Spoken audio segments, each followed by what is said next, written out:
I can remember years ago, the first time I ever got an ounce of flour was in one of those bags without a zipper, right? Those little sandwich bags that you fold over and you tuck them in, not the Ziploc ones. And you know, it kind of worked, not the best bag, but it did what I needed to do. It held the flour. And I've seen other crazy packaging before. I've seen somebody pull off like the cellophane from like a pack of cigarettes and put like a couple of grams in there and hold a lighter to it and seal it. And they're like, here you go, man, that's your bud. I also saw one time somebody had like a bag of chips, but it was flipped inside out. You know, they get greasy on the inside, and they had their bud on the inside of a bag of chips that was flipped inside out, and they kind of had it fold and rolled over or whatever. And I kind of think that all of those options are better than what I get today from the legal shops. Like my first ounce came in a bag without a zipper, and now if I want to get an ounce, I get 8 containers like this size. So much plastic. There's an insane amount of plastic. Some places do sell like larger containers. You can get a quarter or a half ounce, but for the most part, all the flour in my state is in like prepackaged 8s like this. The majority of it that's being sold in little plastic jars like this. And same goes for the concentrates. A lot of them come in something about this size, or another place sells them in the same size containers they use for the flour. Now, I don't want to talk bad about this place. They actually do it. You can see it has a hollowed out bottom. They do this because the bigger container is easier to open for somebody like with arthritis who doesn't have a lot of strength in their hands. It makes sense, but they just glue a round single gram container in here. I think, no shade to this company, they should consider using a square one and just make this a tool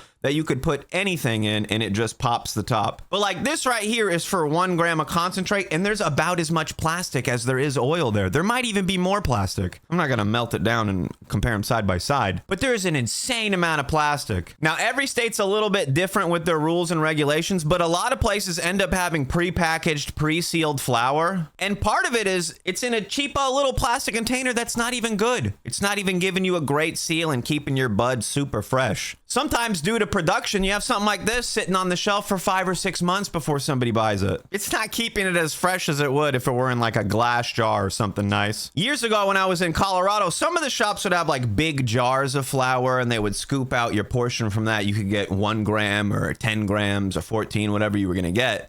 And they would put it in a Ziploc bag and they would put it in another container so you could leave. Some places do it like that, but there's so much pre-packaged things sold. And I would run into a similar issue when I got to concentrates, because they're not just scooping a couple of grams out of like a big old jar of concentrates. The first time I ever got an ounce of dabs, it was 28 individual grams, all in a little sleeve, all in a little plastic container. It was like shattering butter and stuff.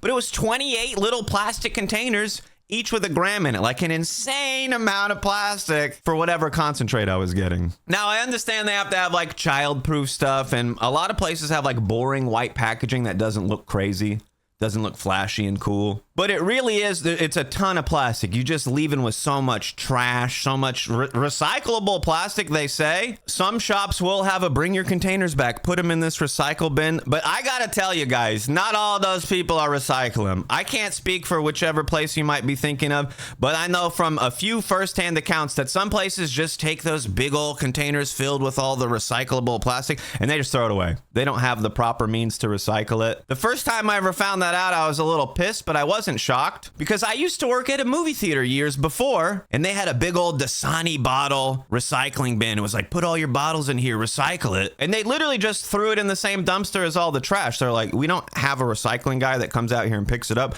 Somebody would have to literally take all of this and drive it over to the recycling place. So just because you see a thing where it's like, oh, recycle here, we're gonna do good stuff, doesn't mean it's 100% true. Doesn't mean it's not, but don't just assume it is. I think you should try to recycle when you can, but some people know I think that and they'll pull scams on me. Oh yeah, sure, you're recycling, buddy. We're the good place. Another reason I think that packaging ruined the game is everybody in a non-legal state getting whatever booth from the plug is getting it in like legit seeming packaging. Like they're getting in a flashy California packaging or Colorado packaging. Some of the stuff might be in the legit packaging, but the market for packaging, the market for like Mylar bags for flour and even empty cartridges with the packaging ready to go, the market for that stuff is huge. Like the majority of plugs in non-legal states that are just getting whatever bags of bud, they're not getting in the legal packaging. Some people are getting it from Cali. Some people are getting it from Oklahoma saying it's from Cali.